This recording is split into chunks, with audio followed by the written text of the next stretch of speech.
How to get started with Linux? Man, just install it and just go at it. It's People think it's a little bit different than a Windows machine, what we're used to, and even a Mac OS. But really, just download a VM and just start playing around with it. There's tons of YouTube videos out there that will teach you how to do Linux, and there's different ways to get started. I chose a Linux Plus because I like certifications. But if you're not a certification person, then TryHackMe and Hack the Box is going to teach you how to run Linux. They have foundational courses on Linux, but you have to get hands on. You're not going to learn how to use Linux. You're not going to learn how to use a command line if you just by reading a book. You got to get hands on. Which Linux system do you suggest for beginners? That's a good question. So there's a lot of different flavors or distros of Linux, and it depends on what your goal is. So if you want to get into pen testing and offense security, like I'm into, then Kali Linux is the number one distribution for that. There's also Parrot OS, and there's also some other pen testing focused Linux. But I'm using Kali Linux every single day. It's from the creators of Offense Security, or now known as OffSec. They used to be Offense Security. But a good one is Linux Mint. It's very beginner friendly. Ubuntu is very beginner friendly. I would avoid Arch unless you like pulling your hair out and you want to slam your head against the wall and you want a real tough challenge. Arch Linux is the way to go. You will absolutely learn way more about Linux than anybody else if you start with Arch Linux. But Ubuntu, Linux Mint are two of the beginner friendly distros that I would recommend. And then if you want to get an offense security, Kali Linux is where it's at, or the Parrot OS.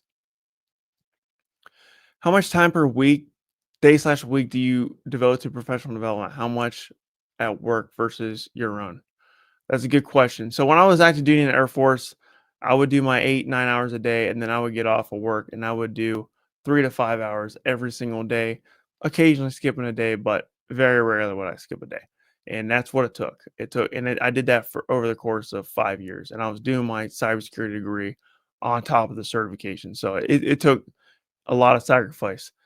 Nowadays, it's a very similar approach. I do my 8 hours and then I get off work, and now I'm doing like 2 to 3 hours of cert studies.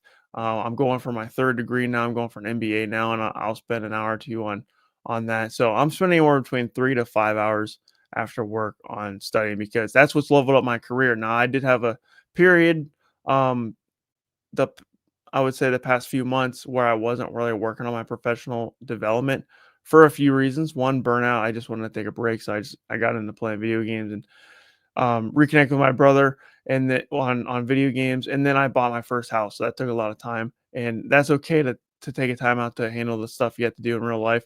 But I didn't take a time out until I was like over a year into my pen testing role.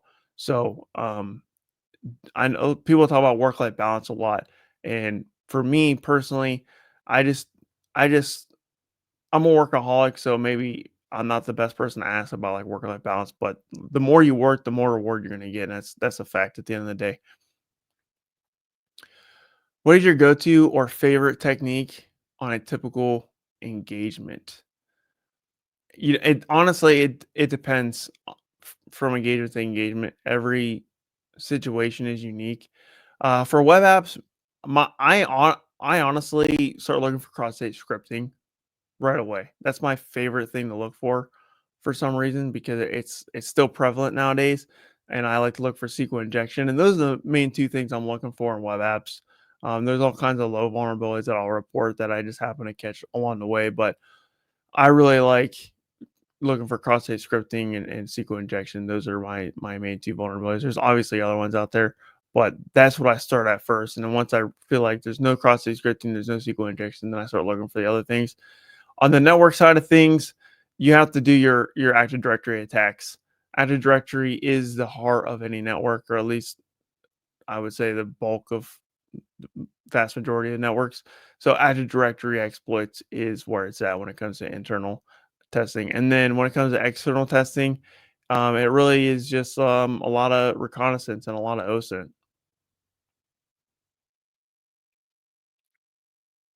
How do you build a community online and where to start?